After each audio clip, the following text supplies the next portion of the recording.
Morning, welcome to my vlog. आज हम अभी तो खैर मॉर्निंग नहीं है, अब तो लंच का टाइम हो गया, तो हम लंच खाने वाले हैं जो है ये है दिल्ली के छोले, दिल्ली स्टाइल छोले। थोड़े आलू डाले हैं बट एनीवेज जो भी सेज यही है, फ्राइड आलू है। ओके, ये दिल्ली स्टाइल छोले हैं तो यस, जो कुलचे के साथ खाते हैं, पिंडी छोले। तो हम आज ये खाएंगे, छोले चावल। Let's go. लंच करने के बाद और अपने काम ख़त्म करने के बाद मैंने अपने घर के बाहर नीचे स्ट्रिप की घास काटी। मेरे पास लॉन मूवर भी है बट आई थिंक वो थोड़ा ख़राब हो गया, उससे कट नहीं रही थी। तो मेरे पास ये एक एजर था जो मैंने अभी बनाया, इसका व्लॉग भी बनाया था जब इसको अनबॉक्स कर रहा था।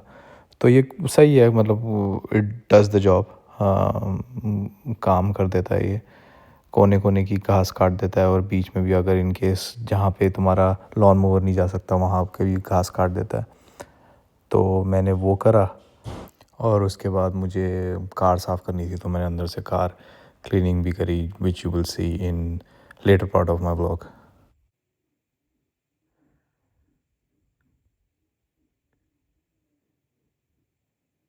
कार फुल ऑन गंदी हो रखी है, यहाँ पूरा नीचे, उधर भी पूरा गंदा हो रखा है।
गाड़ी चमका दी मैंने, almost almost almost nearly there.